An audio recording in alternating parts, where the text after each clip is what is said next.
Thanks for coming on, mate. Welcome to the show.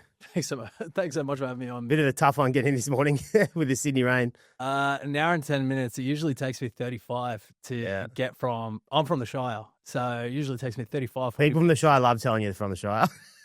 We've got a guy in the office that's from the Shire, and it comes out every 5 minutes, eh? I think we mention it just because people need to know how far away we are. And over to you, man. I had to do it. You know, the risk takers show, got to take the risk, got to drive in the traffic, got to go through the rain. Yeah. And so you've got a newborn. I do. How old is he now? He is 2 months old, 9 weeks old at the moment. I'm pretty sure he's 9 weeks old now. So he was born July 8th at 12:49 a.m., 54 centimeters, 3.815 kilograms. But, who's counting? What was that like for you? I know for me, it kind of all hit me. So we had a planned cesarean with my wife. Wow. And it kind of hit me as the bed was being wheeled in. I was like, whoa, this is coming. Like, I'm sure it hit her way harder because she's the one that had to have the surgery, not me. But wow, that's intense. Yeah, because I think it's a bit different. So you had a natural birth? We did. It's not my place to tell the story about the full labor and everything. It's my wife's story. But I just remember when she called me telling me her water broke. So I knew the baby was coming and I was short-staffed at the time. And I'm like, I need to finish all these applications and these submissions. Otherwise, it's going to be hell on earth. So it's 1:17 a.m. I still remember every single second. 1:17 a.m. Monday morning. And she calls me up and I'm thinking she just wants me to come to bed. She wants someone to cuddle. And I go, Alison, I promise you, I just finished work. I'm coming to bed. She goes, my water just broke. I'm like, okay, all right. No one's getting any sleep tonight. Yeah, she was in labor for 23 and a half hours and it was awesome. Not for her. When I say awesome, well, Jesus Christ, we're going to edit that part out. I'm going to get canceled by so many people. It was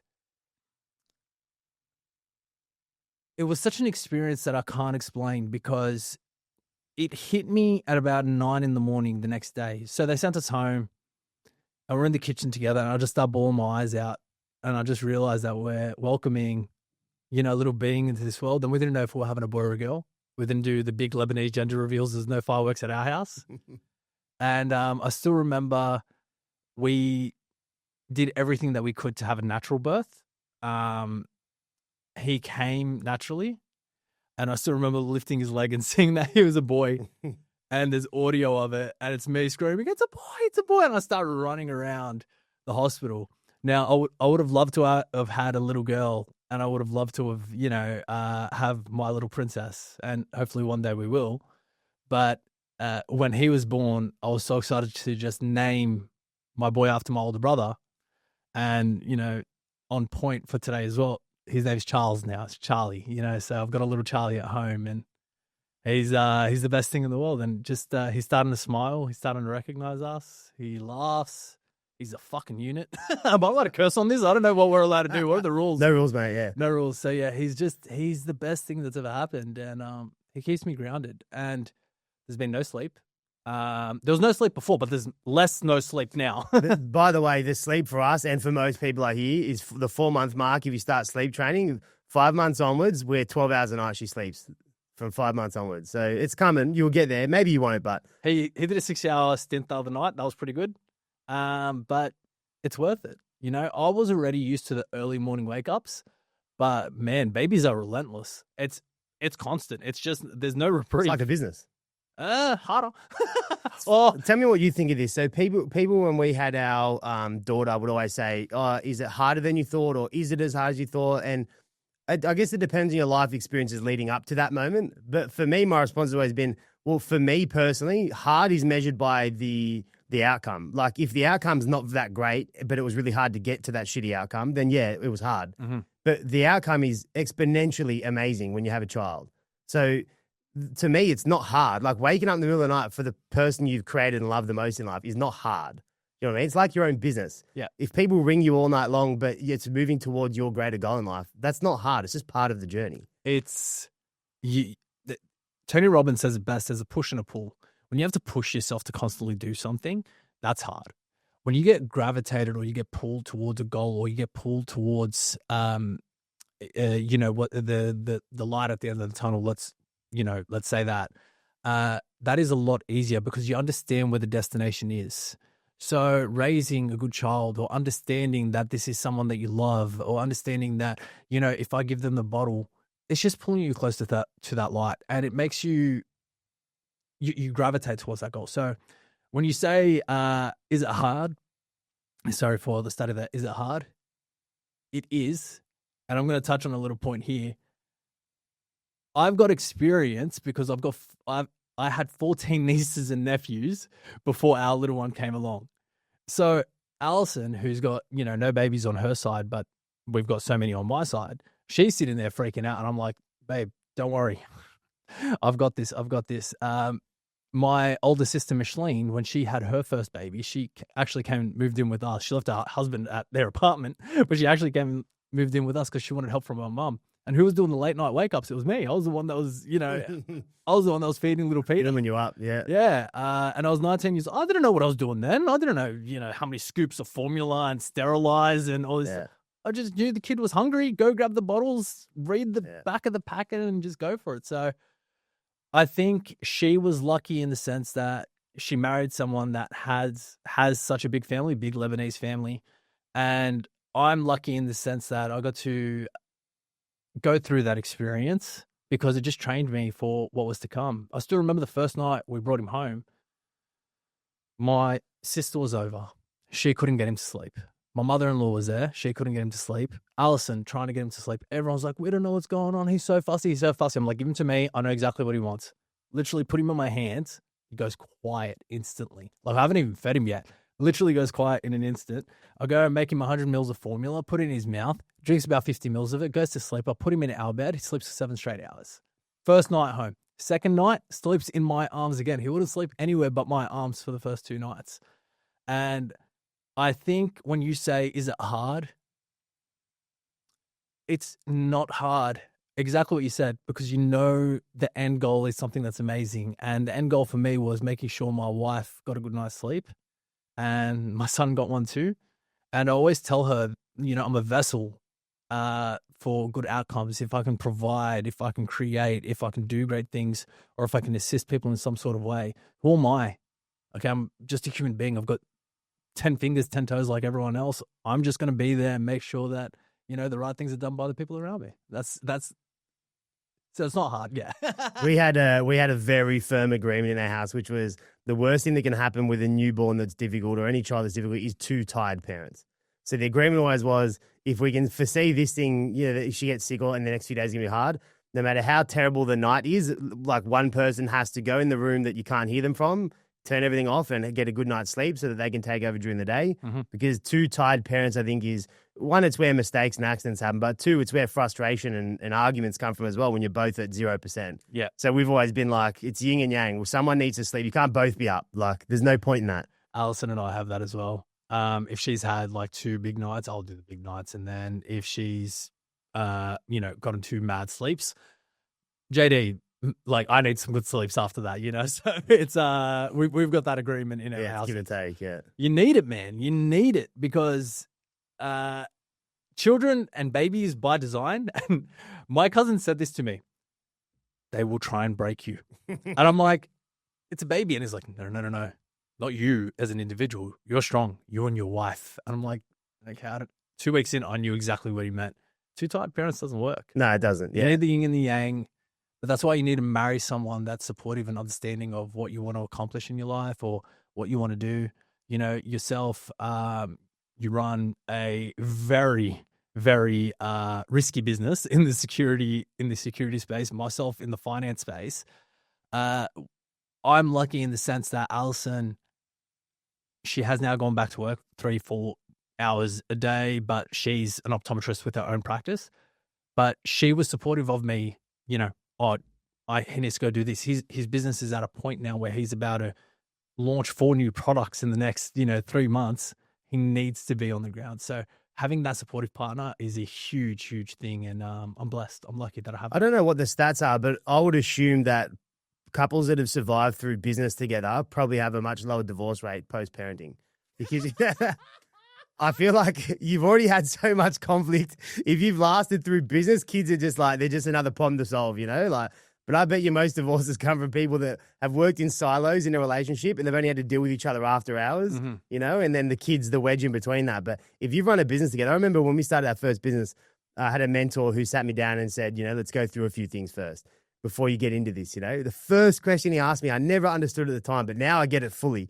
First question he asked me was, what's your relationship like with your missus? And at the time we were engaged, we weren't married. And I said, no, we're pretty solid. And he goes, no, like, how is it?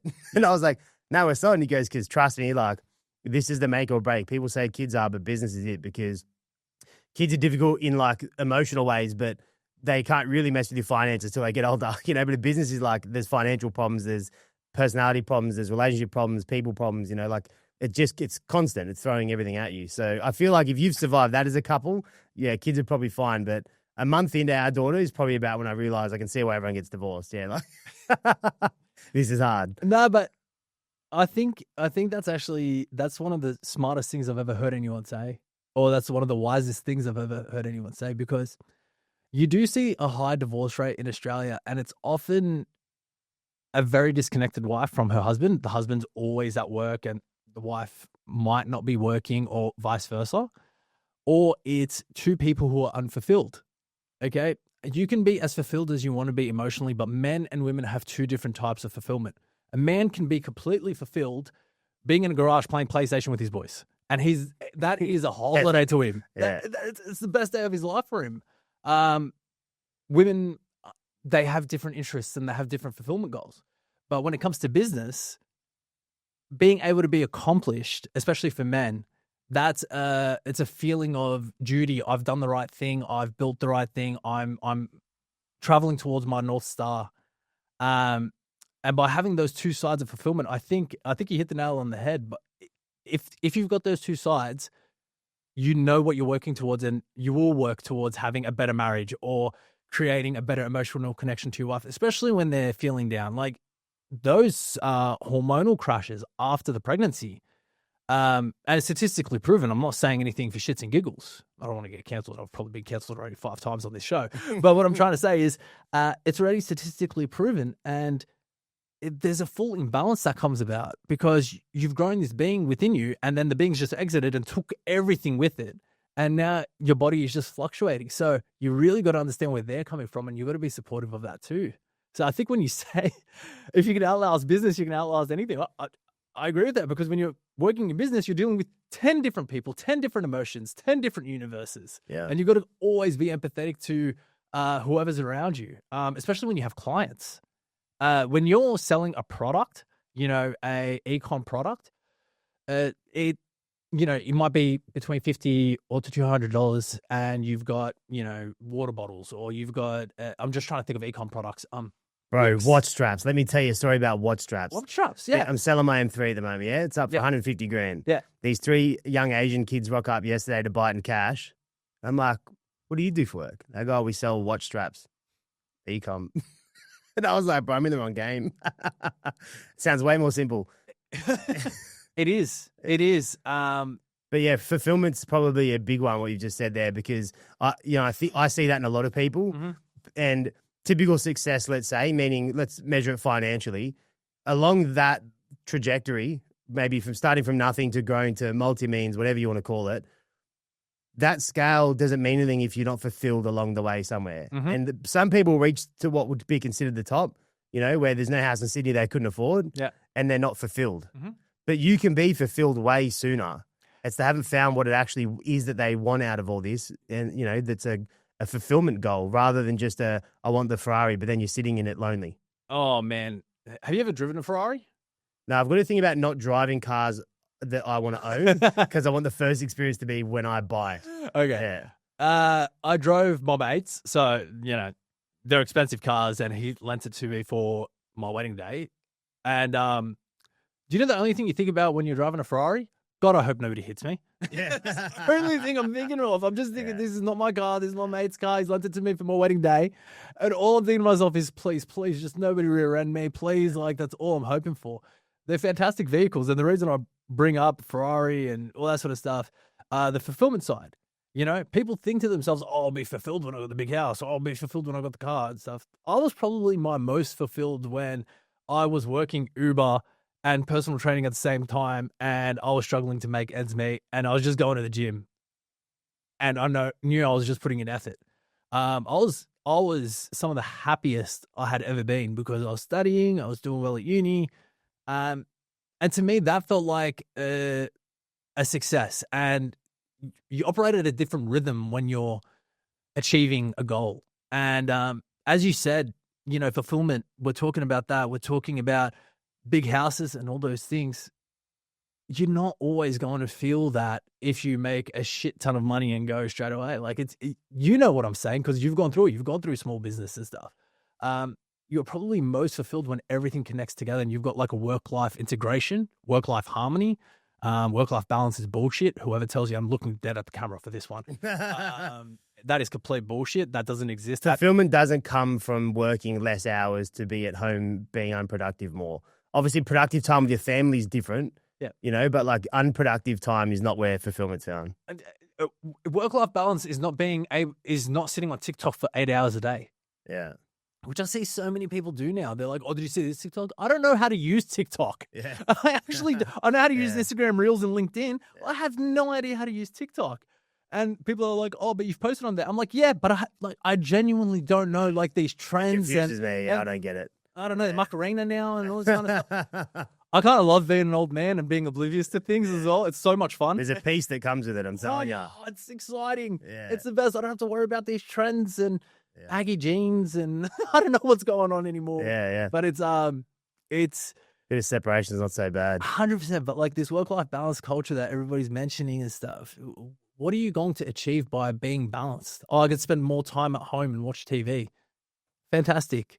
I said this off the air to you. At the end of the day, we're all going to die. We're all going to end up in the hell on ground.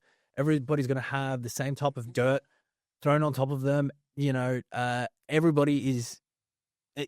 going to be an end of the road. Are you going to get to the end of the road and be happy that you spent more time on the couch watching TikToks? Or are you going to be happier that you went and you took risks and you went after everything that you wanted to in life? Obviously calculated risks, but you took the risk and you said to yourself, you know what? No, I'm actually going to try that. I'm going to see, because it's better to know rather than procrastinate what you want. Am I making sense there? 100%, yeah. Yeah, well, you know, on fulfillment, you know, Charlie Kirk was murdered this morning. Fuck me, man. That broke me. He's only 31, is my age, right? And, I mean, he would be more fulfilled. He's achieved more than probably, you know, more than 99.9999% of the population. Obviously, a tragedy. He was killed so young. It's pretty fucked up. The thing that upset me the most about Charlie Kirk being murdered was he never, not to my knowledge, I don't think he ever incited violence. No, he was all about peace. Yeah, he was about rights. You know, so one of the things that's kind of being thrown in his face now is that he was for gun rights. You know, but he wasn't for people using them violently to murder people. Mm-hmm. He was for people to have them to protect themselves. Yeah.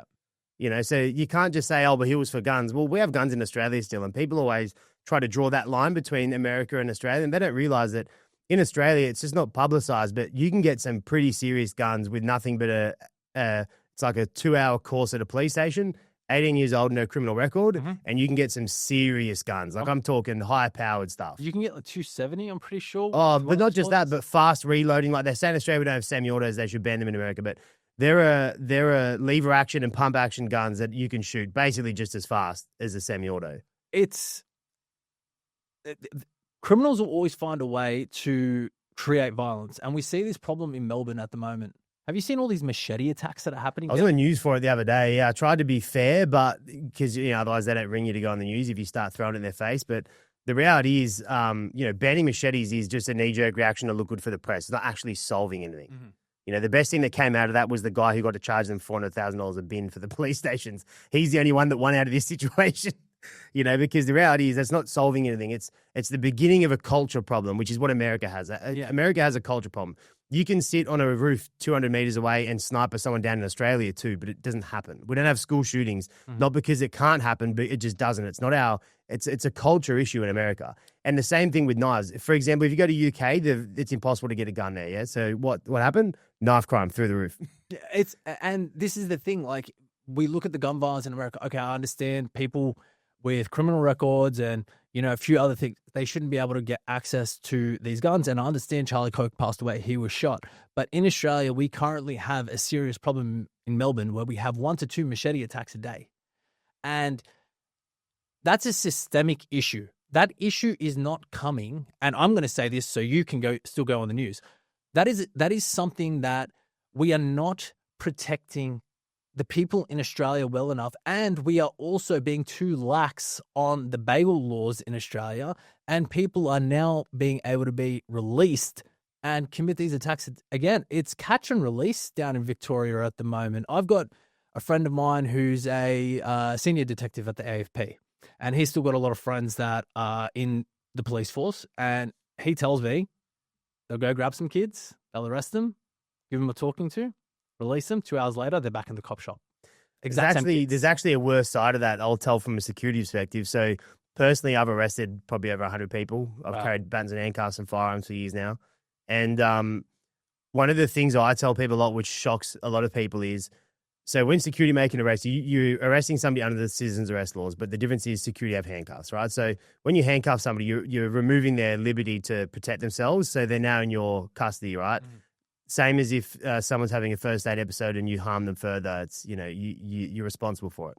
So when you arrest somebody, you've got to be very careful because if they get hurt under your arrest, basically you're liable for it. Yeah. And a good example of that is, let's say I arrest somebody and I handcuff them to a guardrail and then a car comes along and runs them over and they couldn't run away because I handcuffed them there, I'm on the hook for it, right? So you got to be very careful how you use those laws. But anyway, there's more times that I can count. I mean, dozens of times that me or my team or people I've worked with directly have had people in handcuffs under arrest for serious crimes. Like I'm talking, they've threatened people with weapons, or they've threatened us with weapons, or they've ram raided a shop, or they've set fire to a business. Like, I'm not talking petty stuff, like serious crimes. And the first thing we have to do is ring the police for them to come down and hand over custody. Mm-hmm. And more times than I can count, we've been there like an hour checking the watch going, where the hell are the cops, And you ring them, oh, yeah, we should be there soon. Anyway, probably 20% of the time, I would say, which is a huge number, we get a call back saying, hey, we can't get anyone there, just let them go. Like, how is that the system? How have we not invested more money in policing to the point where there's a genuine probability that police can't even attend and you're just going to get cut loose? That kills me, and it's not what I'm about to say. Where are my tax dollars going? Yeah. So you've seen my Instagram. I'm always on there, and I'm like calling out. I'm like, hey guys, why are they gonna spend money on this? Because there's potholes everywhere. Yeah, I can't drive. Parramatta, like you can barely drive a car. Yeah, I'm trying to really understand what is going on in our system where we've got a lack of police funding. Or did you see? Okay, so I'm going to segue here. So they cut $40 million from the police budget in the state of Victoria, but they put $13 million into machete bins, 40 of them. So it was $325,000 a bid. Who got the contract?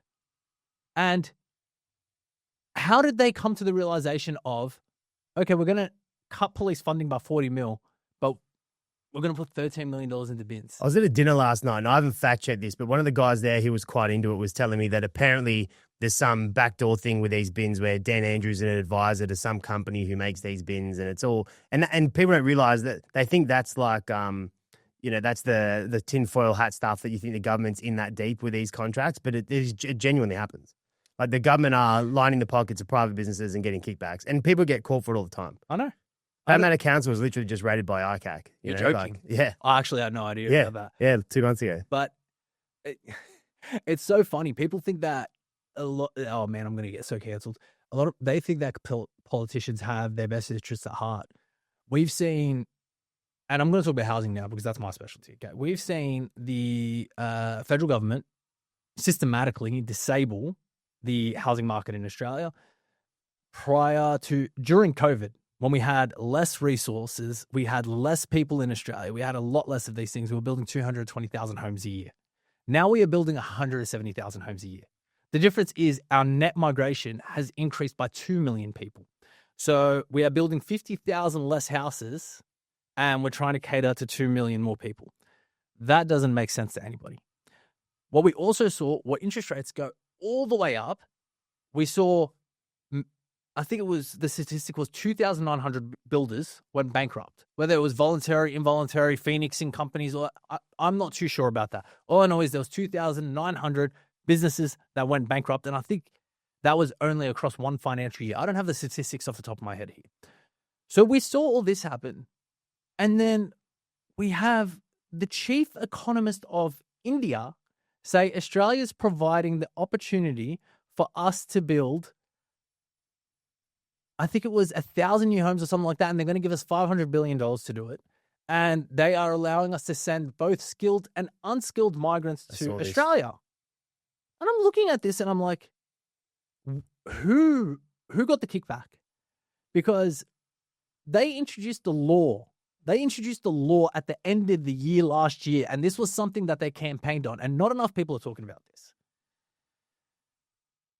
Foreign buyers, okay, so temporary residents, student visas, non-residents of Australia, cannot purchase properties in Australia that are existing. They can only purchase new properties. Interesting. So what has happened? Well, the existing market has gone through the roof because they're the only houses that we can buy because there's such limited supply. And then they're bringing in all these individuals to Australia to build these houses, but we've also got a massive migration problem. So we're inflating that market as well. So to me, all I'm seeing is this massive shift in the economy where we're saying, hey, you know what? I can make my house worth double simply by creating a law that people think is good for them, but it's not, because new houses are often the cheaper ones in the market. They're thinking, oh, we're creating a flatlands. No, you're not. You've actually made... And not when you're making houses out in the bush, you know, and it's just, yeah, like all these new suburbs are just everywhere, you know. It's Oran Park, okay? I used to have my office there. It was all house and land packages. Now we've got people blocking out, farm, all this sort of stuff. Good area, okay?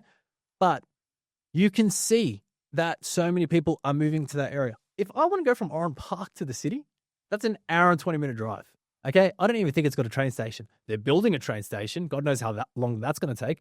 But there's no train station there now. And your properties down there are worth $1.3, $1.4 million. There's something called the $1 million ring. Melbourne's is like 15 minutes out of the CBD. After that, property's worth less than $1 million. Brisbane is starting to get to that level, especially when you go from Brisbane to Gold Coast. Okay, southeast Brisbane area, like a lot of that costs upwards of $1 million. Sydney is now from Bondi to Penrith. Literally every freestanding house, everything is worth upwards of $1 million. One of my staff's dads, we're trying to help this kid buy a property, and his dad turns to me and he goes, why can't we help him buy something in Mount Druitt? Don't houses there cost like 400, 500 grand? There was a mansion that sold in Mount Druitt the other week for $2.3 million. A mansion, Mount Druitt, $2.3 million. Yeah, Mount Druitt. 5 years ago. 5 years ago, if somebody said to you, I bought a house in Mount Druitt for $2.3 million, look at you laughing. Yeah. What's going on? You lost your mind, yeah. Yeah, what is going on? So I'm just going to keep reiterating this to people. There is something systemically going wrong. Okay, sorry, I'm mispronouncing things. I had no sleep last night. My baby was up all night. Anyways, there's something systemically going wrong. We are seeing a massive pump up of housing. People think, oh, they're trying to help us bring the cost of housing low. No. All they've done is make it more expensive. You know, if you earn $500K a year and you haven't owned a home yet, you can go buy with a 5% deposit, and you're competing against the bloke that works and, you know, makes 80 grand a year, 100 grand a year. So you really have to ask yourself, are we really being helped here? No, we're not fucking being helped. I think they're selling it in a way that it sounds like to the average person who doesn't know maybe things about, you know, mass immigration or whatever's going on overseas. They might be making more houses technically in an area, and that's what you're being sold. But the amount of people coming to that area, I saw a reel the other day. This guy who had divided up Sydney in the two categories he broke it up in was the people that were born here and people that weren't. And there's like half of Sydney's, you know, majority people not born here. In some suburbs, they're like only 20% Australian born. And I don't care whether you're born in Australia or not. What I'm saying is that's just how many people are coming over. Yep. And it's a catch-22 because I'm of the belief we actually need people to come over, right? Like 100%. we need people, but we need the right people, and we need it in a way that's not going to crumble the company, the country, right? So if this was a business, this is how you would put it. A business has cash flow, right? Mm-hmm. And if you're a business that it costs money to take on work because you have to hire more labor or buy product, right? Winning a big contract would sink your business because you don't have the cash flow to afford that contract. Yeah. That's what's happening in this country. That's what people don't understand is if you put it that way, our cash flow cannot afford the brunt of a contract like that. The contract being the amount of people coming in. I wholeheartedly agree. And then when you mention the key thing about skilled individuals, or we're not bringing the right individuals, my dad, my mom, my brother, my sister were all born in Lebanon. I've got two other sisters, they're twins, and myself were born in Australia. Okay. So more than 55% of my family were born overseas. Every single person in my family identifies themselves as an Australian. Australian first. I'm Lebanese. I've got one eyebrow. I'm from the area. All the above. I've ticked all the boxes. But we are introducing a subculture that doesn't affect the politicians because they don't live in these areas. They don't see, they don't feel, they don't hear, they don't understand what is actually happening. I want Anthony Albanese to go take a drive on Parramatta Road at 5:45 p.m. on a Friday night. And I want him to feel the effects and understand how long it takes to get from Auburn to Granville. Or Parramatta to Penrith. Everyone's moving to Penrith now for affordability, right? But then where do you have to work? If you don't work in Penrith, good luck. Yeah. It's good because they're creating new CBDs, which is a good thing. It's always good to have a sprawling cities, like multiple different, smaller ones. But it's also a bad thing because Sydney's a beautiful fucking city. People want to be closer to the beach. People want accessibility to the beach. There's a shitstorm because they want to open up a train station in Wallara. I'm all for it. Mm. I remember as a kid trying to get to Coogee or trying to get to Bondi Beach and the public transportation, and I still remember I had $8 to my name. I'll still never forget it because I got McDonald's on the way home and I had to check my bank account. I'm sitting there waiting for the bus to come, and the bus is full, just drives past. It's a 40-degree day, and I can't get to the beach with all my friends because the bus was too full. We need to provide access, okay? And I'm sick of this NIMBY culture that's always like, oh, no, but, this is affecting my I'm trying to think of a funny one. This is affecting my view of the birds or something like that. Yeah. Well, we've seen some crazy one in security. So we do a lot of new developments, right? Like security for them. Yeah. And a lot of the time, if it's in the right area, it creates protests because the people from that area don't want that bit of grass, a house put on or whatever. So some of the bigger developments we do can take over a golf course or take over an old commercial area or whatever, right?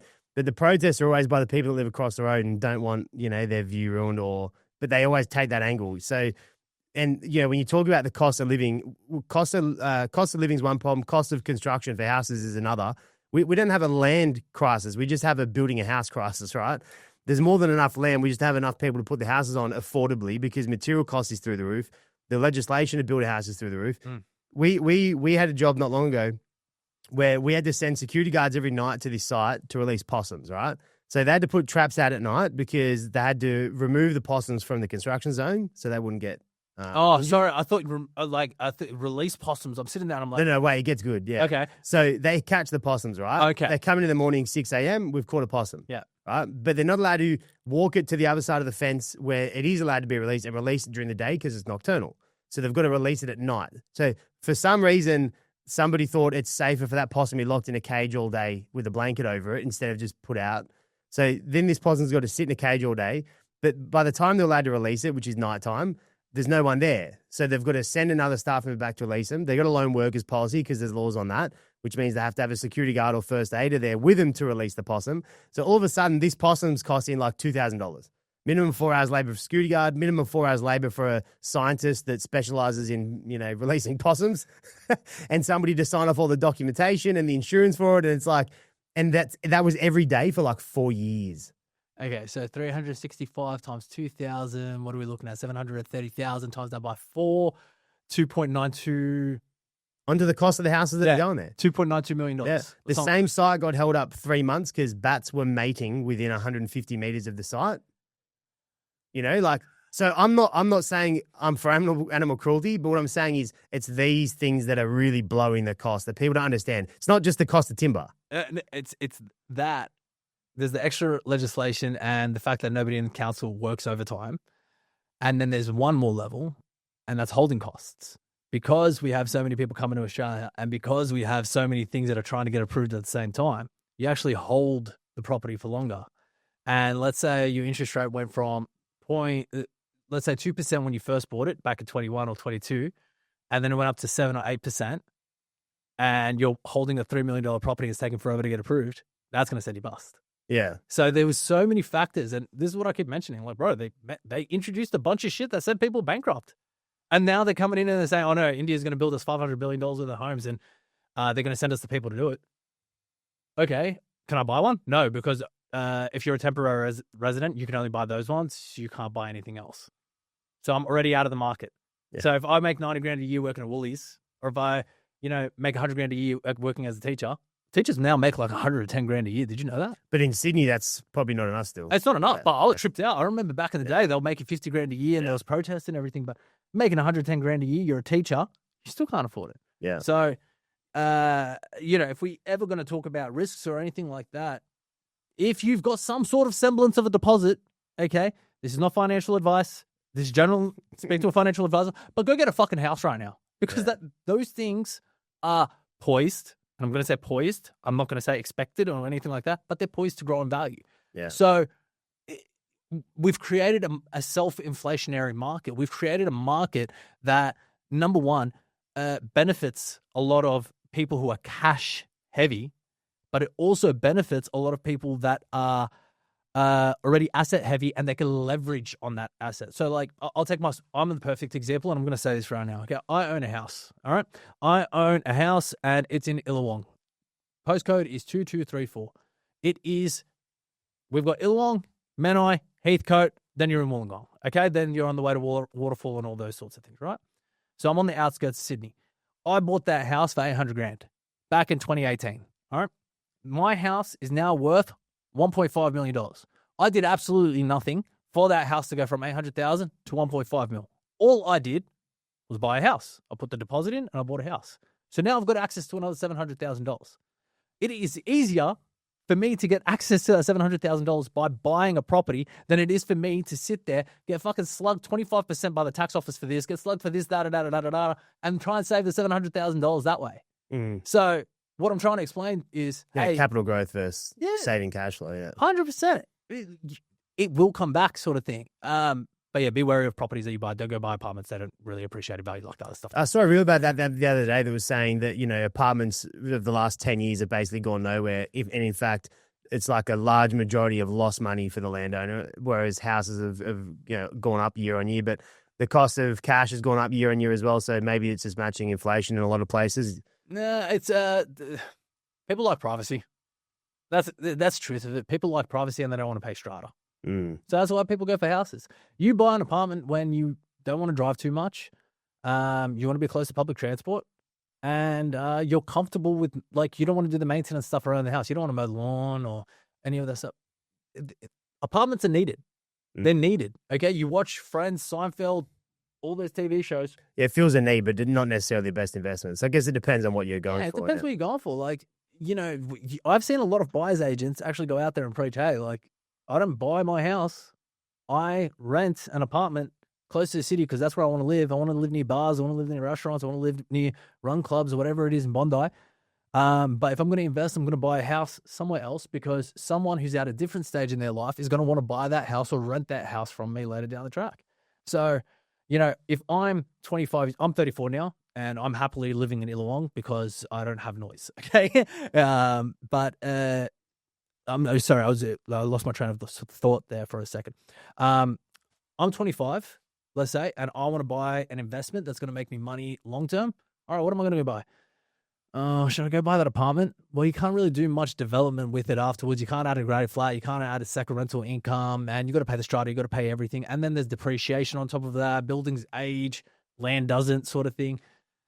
It costs the same as a house down this way. Like I'm going to choose a random suburb in Melbourne. I'm going to choose Geelong, okay, in Victoria, okay. I could buy a house in Geelong, and it's expected to grow by this much.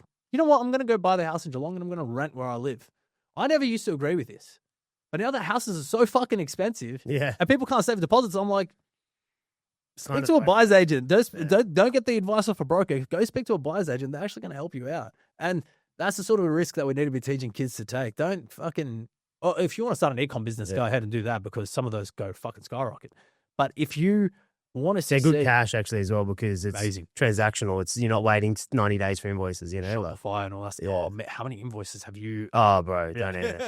Don't even. Yeah, it's never ending. To be the person that doesn't pay a security invoice. Is there somebody that's got a? Do you have your bodyguard license? Yeah, we do a lot of bodyguarding. Yeah. So this is one person you pay the invoice to. They know all the ins and outs of this stuff. Yeah, sometimes they don't till they need you again. It's like, oh, remember last time? Yeah. So I want to ask you about the 5% house deposit because that's the shiny coin at the moment the government's using. And I want to tell you my perspective on it. This is me as a keyboard warrior every time I say it, right? My point of view is, but that's just for first home buyers. Yeah. So that's probably not the biggest problem here. First home buyers, is part of the problem. But what about people who have bought a home and it hasn't gone well and it ended up being a done investment, they've sold it, and now they don't have that opportunity again. Or maybe they're divorced, maybe they're widowed. There's a million other categories of people that don't fit first home buyers. What about them? Because I bet if you walked into Woolies and spoke to all the staff there that don't own homes, probably, 80% of them have bought a house at some point in their life. It didn't work out. They're not rich. They're not sitting on a massive capital investments. They don't have superannuation. Yeah. So who the hell's helping them? All right. So I will give, and I'm struggling to do this because my Instagram. I will give a few pros.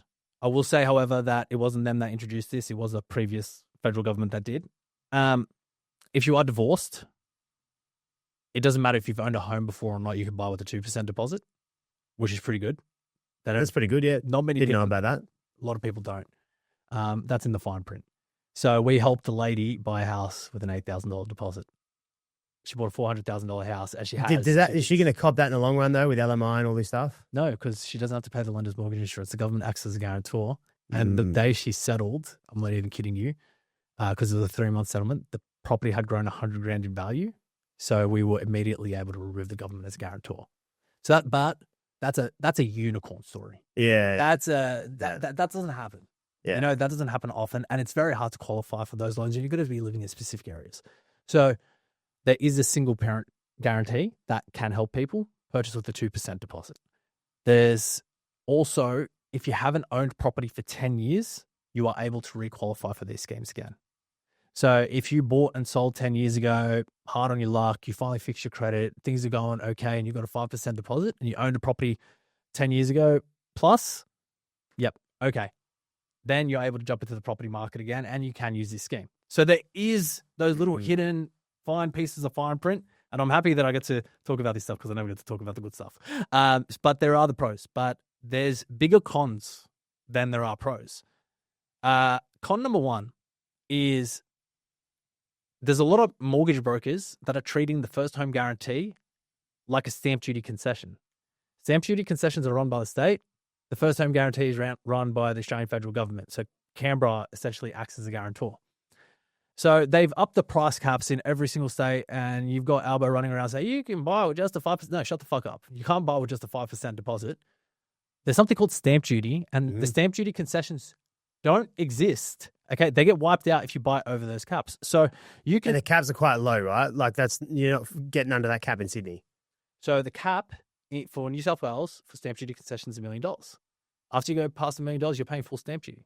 So if you went and you bought for the maximum $1.5 million, and I won't be viral for this, but yeah, I'm actually one of the most disliked. Well, no, cut that part out. But what I'm trying to say is 5% deposit of a $1.5 million house, $75,000.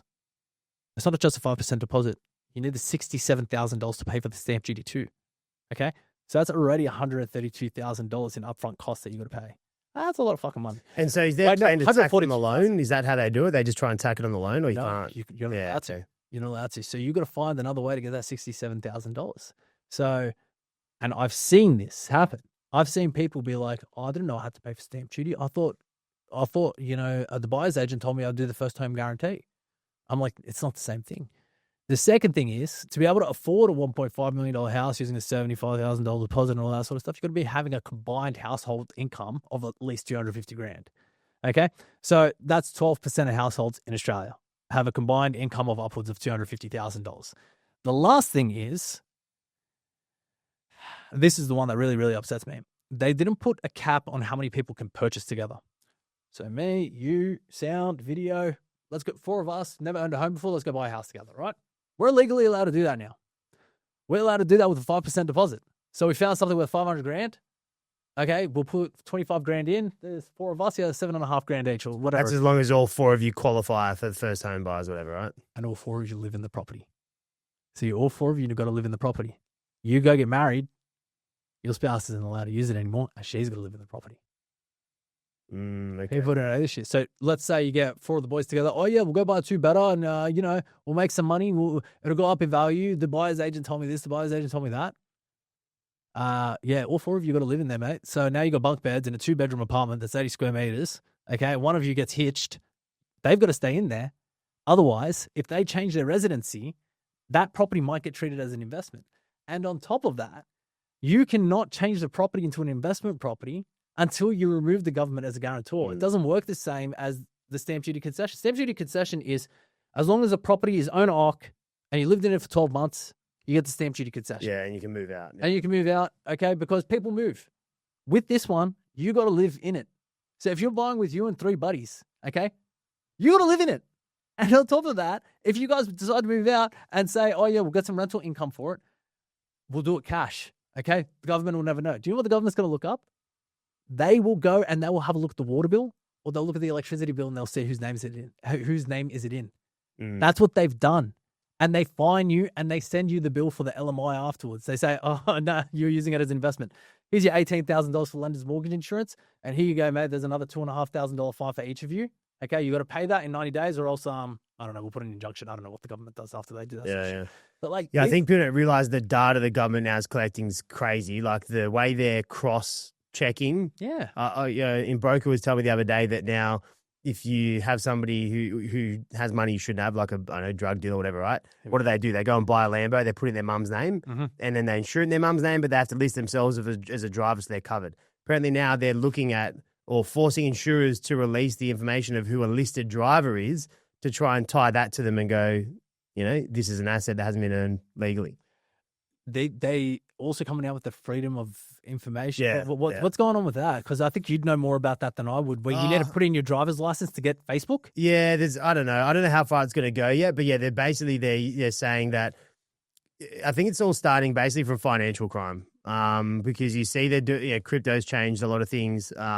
There's new agencies now that are trying to deal with that. So I think really what it comes down to is the more data, the country's like a business, right? Like any business, the more data points you have, the more valuable information you have. So they're looking at the country in a way of, we're already charging as much tax as we physically can.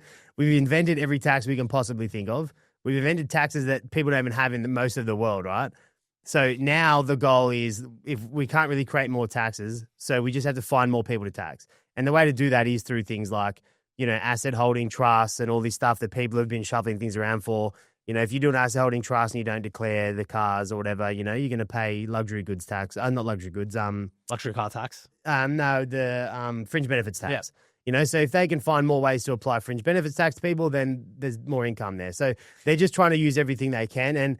And if you look at social media or whatever, they're trying to tie IDs to those accounts because they've basically got analytics to say, if you've got an account where you're posting photos of you driving a Ferrari, but your last tax return said, you made $100,000, then they're going to start looking into you. And I think they're just trying to automatically trigger those checks. So it's going to get out of control. All right. But they're never going to turn those tools on themselves. Nah, never.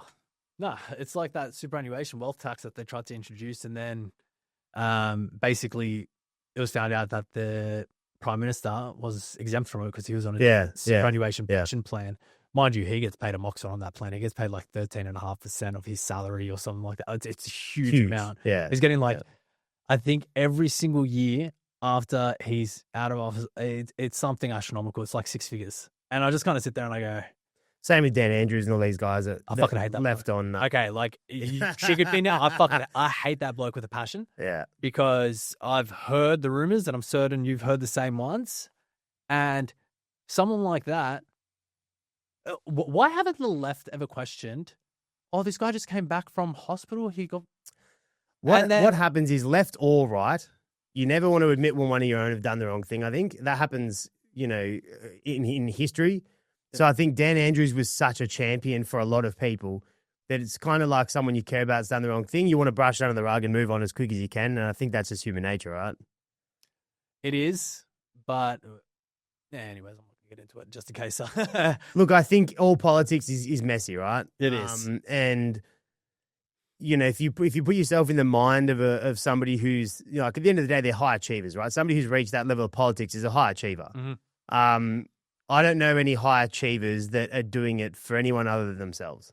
Yeah, true. A lot of high achievers have charities and things they do for other people as well, but that's going to be like 5% of their time or goal. Like any high achievers, the glass you have to walk along for years on end to get there, that's for you. So to assume that politicians go through all of that to reach a level for the greater good of the people, I don't buy it. Neither do I. And that's why I always try and say to people, hey, don't listen to the shit on the news. Go create your own destiny. Yeah, sort of thing. yeah. I do want to ask you a question. I know I'm on your podcast, but I do want to ask you this because I heard you and John talking about it, Dubai. Yeah.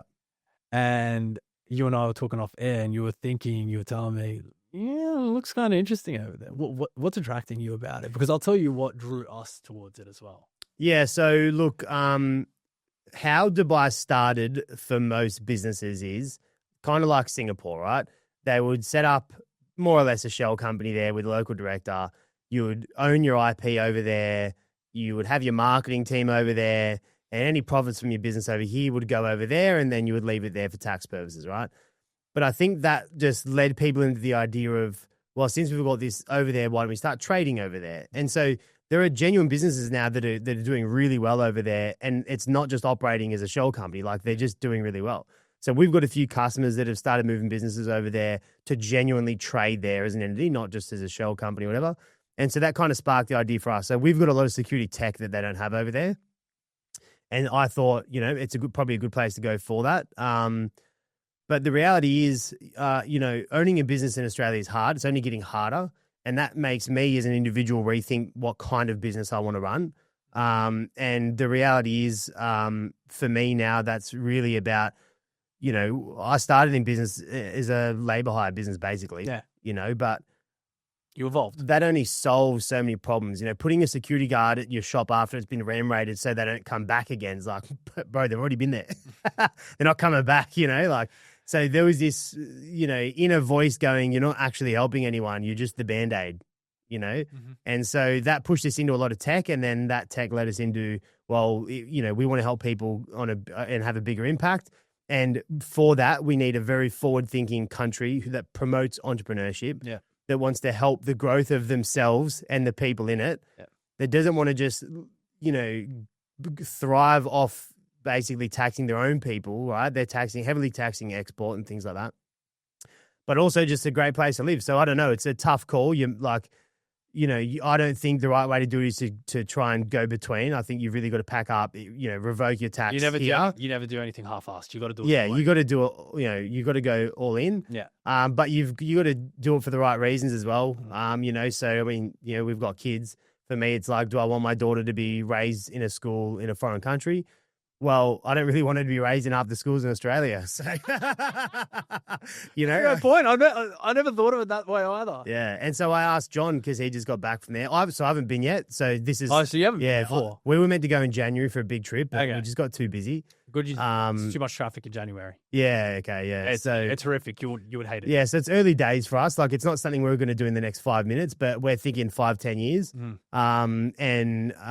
So we haven't gone over yet, but I asked John, what it was like, look and feel, like, did you feel like you're in a foreign country? What was that like? And You know, he basically said it's like being in a new suburb, like everything's new and clean. But, you know, so, you know, what you hear a lot about UAE in general, but Dubai specifically, that's quite safe. Mm-hmm. And that's true, but there's actually a lot of crime there. It's just that it's so heavily punished and swept under the rug that Nobody knows about it. It's petty crime that's not as big there, but I mean, businesses are still being robbed and things like that, you know? So there's a big need for security tech there. And to give away kind of what I think the big opportunity there is, if you're a business that that replaces labor, meaning, you know, a security guard's fine, but in Australia, that's like $7,000 a week now to have a guard sit at your business all night. So what do? You put in better cameras, better alarm systems, and you have better technology to do most of that job. They don't have that over there because they have no slave labor laws yet. So a full-time dude to sit at your business all night is like $200 a week. Mm-hmm. But that's going to change probably in the next 5 to 10 years if they want to stay being at this forefront of innovation and being a global leader. You can't have slaves, right? Right now they do. So when that change happens, if you're there with technology, so if the cost of labor goes through the roof, You're right? replaced with technologies. It's going to be replaced with technology. So if you want to be there for that rush, then you've got to be there in early days, ready to go. So my friend Ali, he owns a real estate company over there called SBRE, and he's done quite well for himself. He's got a team of like 20 now working for him, okay? Lives down the road from me, used to go to the same gym. And he introduced me to quite a few of these heavy honchos over there. I'm talking like directors of like the largest No, we got. Okay, so large scale, like I'm talking the top of the top property developers over there. And I have never seen this in my life. I've never, ever seen this in my life. They did a property release for a new block of apartments. And you've got agents sitting there refreshing like that, trying to get into the portal because their clients want 1, 2, 3, 4. I saw a building sell out in 12 hours. I have never experienced or felt something like that in my life. There is a massive amount of people wanting to move there, but there's also a lot of, and what you said, non-ethical ways of money coming into the country as well. That's good. Yeah, I think I said that politically correctly. Yeah. It's still a question mark. There's some question marks around where money is coming from, but what you also do see is a country that understands its need. They understand natural resources running out. They understand that there's potential for them to be moved out of the market because you've got Elon Musk wanting to build solar farms everywhere, and people might not have. You and I both know there's always going to be a need for oil, but world markets don't behave the same way. So what you're seeing is a country getting out of the way and allowing entrepreneurship to thrive. Okay, 9% company tax rate. That is nothing compared to what we pay here, right? And you're buying the best cars for 50% of what we pay for here because no imports, no luxury car tax, and all that sort of stuff. By the way, luxury car taxes to help hold them sell in the market, which are now gone. Man. No. They never take back a tax, right? Yeah, but you're seeing all these opportunities and you're just kind of sitting there and you're going to yourself, shit, that actually looks very appeasing. But at the same time, you drive 20 minutes out of the city and you're in the desert. Yeah. And it's not like, oh no, like you can still, no, you're in the fucking desert. You know what I mean? It's the desert. Like, you don't know which way, like, unless you know how to, you're looking at the sun, you know which way north is, you've got Google Maps out. Like, I have been in the desert, no reception, doing one of those barbecue nights, the safari nights stuff, and I'm just like, what am I doing here? And I will comment this, for 7 months of the year, it's not hot. It's unbearable. Yeah. Okay? It's not like Sydney summer, oh yeah, one day cold. No. Yeah, it's like 55 degrees, bro, dry heat. It's relentless. And then people only go out at night because they think the nighttime is cooler. No, you go to a shopping center, you've got all the cars out the front and they're pumping out all their exhaust fumes because everyone's got their air conditioners on. It is 60 degrees when you're at the front of the shopping center waiting for a taxi and you've got chafe happening and everything. It's full on. It's full on. But you do see the free enterprise rolling. Where I'm looking at, and I know you're going to laugh at this, is Qatar. Because Qatar has all the resources Dubai has, true. But it's fucking dead empty. Yeah. They built all the hotels. You're staying at 7-star hotels there for like $100 a night now. Because nobody wants to actually visit. They're trying so hard to get into the Virgin market, and they created that partnership to get more Qatar flights out of Australia. Bro, they are open for business, and they'll provide you all the bloody funds that you want. Yeah. Like they'll give you government, oh, you need $250,000. Yeah, we'll invest in you. Give us, 5% of your company, all that sort of stuff. So it really depends what you want. Look, if I boil it down simply, what it makes me kind of think of is, most people want security, right? So if they work in a business, the number one thing most people want is like, I want my paycheck on time every week because they want that predictability and security, right? That's kind of, and that's how I look at it in business. I want predictability and security in my future growing a business too. 100%. And I can only see that getting way harder in Australia. And what I would rather do is move my business to a place where I can thrive rather than shut down, and have a shell of a business in Australia and offshore it overseas like everyone's doing. Yeah. I'm not a big fan of that. I don't have any offshore staff. Everyone's in Australia. So for me, I would rather do that than have to offshore my team for me to stay in Australia, but basically have to, for lack of a better term, sell out all my other staff to go, sorry, but the government's made it too hard to employ you. So I'm just going to bring in people from overseas and remote them in. I would rather move to a place where I can have my team with me and know that I'm in a place that wants us to thrive, wants us to do better, wants us to innovate. Yeah. Because the reality is, all innovation comes from entrepreneurs. It does not come from government. The government don't build or innovate anything. All they do is patch holes that they basically create themselves. I love that you touch on that because there's a massive need in the market for technology in the mortgage broker space, which we both know I am in. And essentially, sorry, I'm playing around with the mic. Sorry, viewers. Essentially, what I did was I've reached out to multiple tech companies. I reached out to offshore. I've been working on this for 5 years, trying to integrate this thing. And I literally had to build the platform myself to figure it out. There was no government incentive for mortgage brokers. There was no, apply for this grant for technology and innovation for helping people. No, that didn't exist. There's technology and innovation grants to go build a house in God knows where for this certain thing. And it's like, okay, but why do they get a $90,000 grant? And then someone who's trying to make it over here isn't going to get that exact same grant. And it's just absolutely crazy where you mentioned that technology, creating the speed of implementation, creating that speed of service, creating that security around people. That's what people want. And unfortunately, and you say the innovators and the entrepreneurs and stuff, we're the ones that have to come up with it, but then we get handcuffed doing it too. So yeah. Sorry, I get emotional talking about that sort of stuff. Yeah, look, it's hard, but I think, for the everyday Australian, they're like our problems are in business, right? Like we're thinking of these but it's the same problem we're trying to solve. Yeah.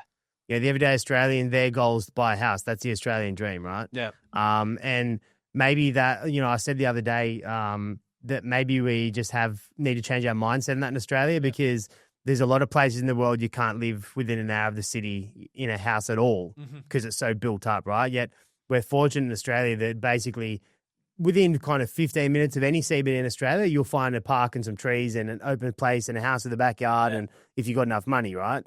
But there are some places where it doesn't matter how much money you have, you're in an apartment if you want to be within half an hour of the city or whatever. 100%. And we're only going to grow that way. It's not going to change, right? Not at all. So then the only opportunity to maintain that expectation of the backyard and the kids running around in a playset is to create more cities outside of what we have now. But it's not really happening. There's not outside of, Wollongong's maybe a bigger one. Geelong's actually growing quite a lot. Yeah. Newcastle's good. Yeah, Newcastle's getting there, but not enough for what we need, and not desirable to live places. There's only one place in Australia that has had apartments continue to grow in value, and that's the Gold Coast. Mm. And the reason why is the Gold Coast, the council there, came together with the developers, the local developers, and they said, what do you guys want to do? We will support you. We'll help get out of your way, and we will make sure that you guys succeed here. And look at it now. It's one of the most desired places in Australia. People are moving up there all the time. Oh, yeah, weather's great. I wear a jacket 2 weeks of the year, and that's it. Like, when you have collaboration, when you have thought process, active listening, when you're able to effectively communicate with each other what the end goal is, that's when success happens. If you go and you try and create a legislation, that's a Band-Aid. Jacinda Allen's $40 million bins or whatever the fuck they are down in Melbourne. Okay. And then you say, oh yeah, this will get rid of machete crime. Like, that is not going to fix anything. And if anything, it's just going to it's going to make people more upset. Have you I know we're pressed for time here, but have you seen that new law that they introduced into Melbourne and that how they won favor back with the Labor government? Have you seen it? They are now putting in place contractually that legally it is within your working rights. If you're a full-time employee, you get 2 days a week work from home. Yeah. And that was to win back the young voters because they lost a lot of favor. Yeah. Now, I can completely understand if I'm a senior and I've been working for your business for 2 years and you know me and I know you and you hit KPIs and all that sort of stuff and I don't have to worry. But if I've got a new recruit who's 21 years old, who has ADHD because they grew up on a mobile phone, who's on TikTok during work hours in the office, okay, who's doing all these things, okay, and then I'm trusting them at home for two whole days a week. And then on top of that, if I message them and I'd be like, hey, did you complete this task? It is now considered micromanaging. And you can't message them after hours. So how are people supposed to succeed down there? Yeah. And I feel like when it comes to free enterprise, when it comes to these types of things that you and I are talking about, we really have to focus more on collaboration, okay? We have to focus on promoting the entrepreneurs again, and we have to focus on making ourselves productive again. Because once we make ourselves productive again, you and I both know, I know you haven't fucking stopped, okay? You know me. You know I'll burn myself to the ground to make sure somebody can bloody settle their home loan. You know that, okay? But I think people don't realize as well that there's never been a better time to be an entrepreneur, right? Because the barrier to entry has been lowered entirely, right? To give you an example, we hired a guy the other day that is like a camera guy for us, yeah? And he was doing some filming for a friend of mine, and we crossed paths, and he introduced me, and I said, sit down, we'll have a chat, you know? And the conversation was real simple. I said, how old are you? He goes, I think he's 19 or 20. And I said, oh, cool. What makes you a good camera guy or whatever? Like, tell me about it. And he goes, I quit school because I basically realized it was crap. And I went and worked for a guy for 6 months and realized he didn't know anything that special I couldn't do on my own. So I just quit and started the business. And I was like, you're hired. He's not going to be the best editor or the best camera person, but he's got the energy, he's got the attitude, and that means with a bit of time, he will be. He probably, man, how old is he? Yeah, 19 or something, yeah. Yeah, do you know what I was doing at 19? Not that. Yeah, not that. Yeah. I was looking at Foot Locker and I was like, I was getting my mates discounts and I thought I was king shit. Yeah. So like. And I think that's what people don't realize. They think, if I'm going to go into the market to win business now, I need to be 20 years of history and a team of staff. And like, no one cares if it's just you. That's all out the window. Anyone who's got 20 years in business on the website anymore is not a forward thinking business because they should know by now. No one cares anymore. They care about what you can do today. Attitude. Yeah. Attitude's a huge thing. Willingness to learn, and just adaptability. One more example. I've hired a new bloke. We were up training last night. I'm not kidding you, till 11 p.m. because he wanted to speed up his process. I'm like, I'm here if you want me to be. And he's like, yeah, all right, let's do it. I literally taught him how to run a mortgage calculator, taught him how to, put assets, liabilities, income, all that sort of stuff within the calculators. And he's bad at the number. He got the right answer for the first time in like a week. And he was ecstatic, But that's attitude. He texted me and he's like, I really want to learn this stuff. Bro, you get the right attitude. And this is from what we were talking about at the start of the show. You're not going to do anything watching TikToks and thinking about a balance, but you will get somewhere just by, and Hormozy says it all the time, just by outworking everybody. Because we live in a society where people want the ease. Give them the ease by creating something that you've worked hard for. Yeah. Does that make sense? Yeah, look, right. I'm not against the, if people want to work 4 days or they want 2 days off to work from home, whatever, I don't care. Do whatever you want. But people need to understand what's going to come from that. What's going to come from that is you're less employable. You're not going to achieve your goals as fast or maybe not as big. And you're not going to learn as much as you would if you worked 5 days a week or stayed up all night and all those things, because that's what high achievers do. So it's fine if you don't want to be one of them, but you should expect the results that are going to come from, and some people might say, good, I don't care, I'll live in a caravan on the beach in Newcastle.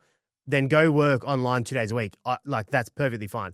But don't force businesses who don't have that expectation for their business, that have an aggressive growth plan, that need to hit targets, that have to keep certain customers happy.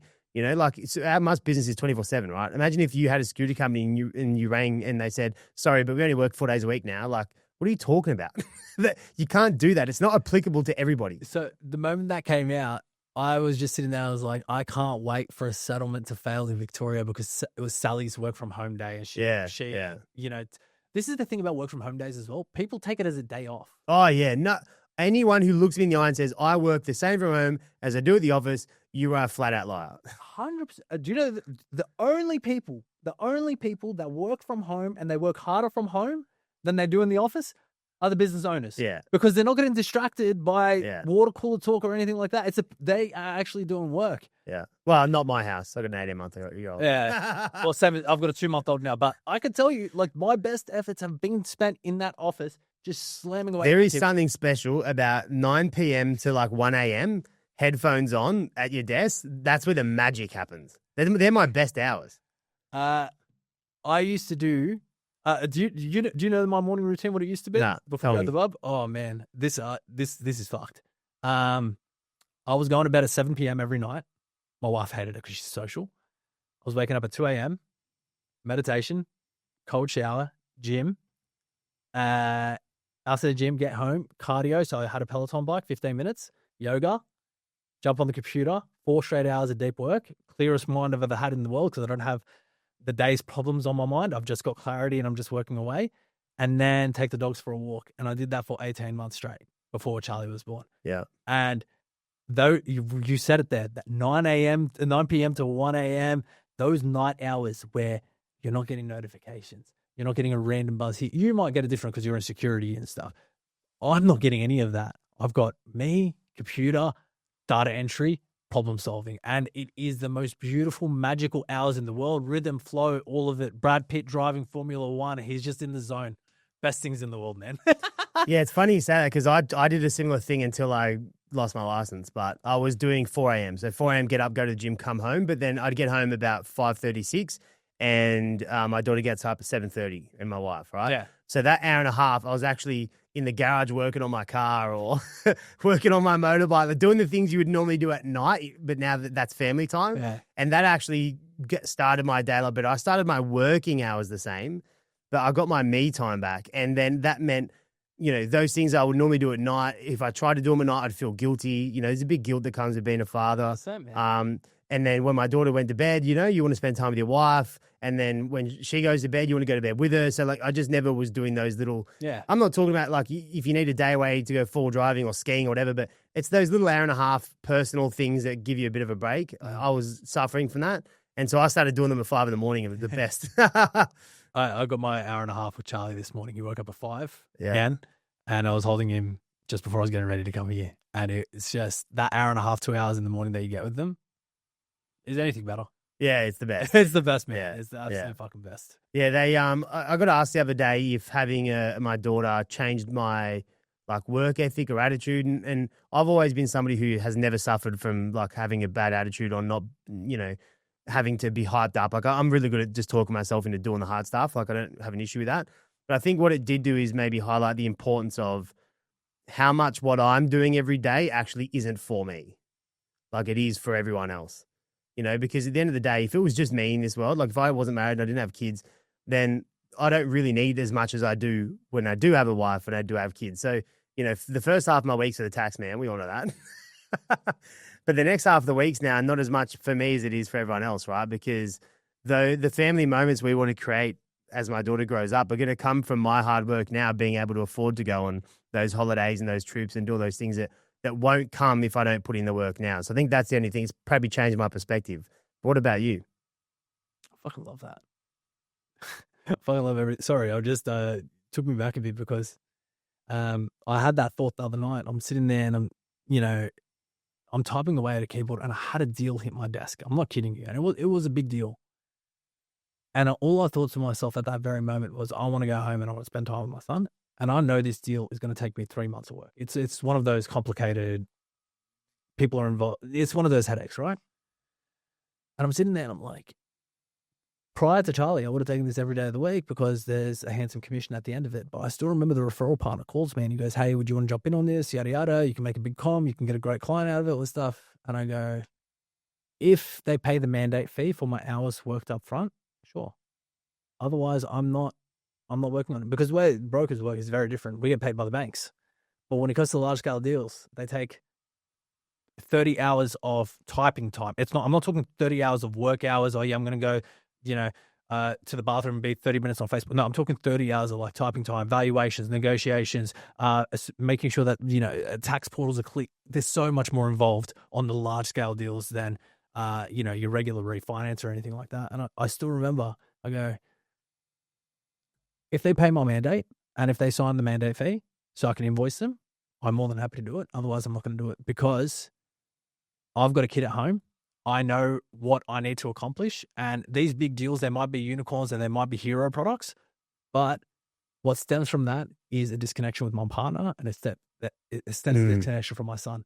And I would rather focus my attention on 100 small deals that aren't going to ruin my life and give me a headache than that massive one deal that's going to take, so many hours of my time. Yeah, it's true. Yeah. It does probably change how you weigh up how your time's spent. I think for me, especially the after hours now, I used to just be like, it's part of the job. But now it's like, well, those after hours are worth way more to me. So whatever it is that's going to take me away from that, better be worth more. 100%. Yeah, it kind of changes. It's opportunity cost, man. Yeah. And that's the best way to put it. Hey, really thanks for coming. And good to have you on the show. That was an amazing chat, man. I really appreciate it. I've got to get this out of the way. I'm very lanky and very clumsy. All right, thanks, guys. Thanks for having me on. Mate. Thank you. And make sure you take a risk, but make sure it's calculated. All right.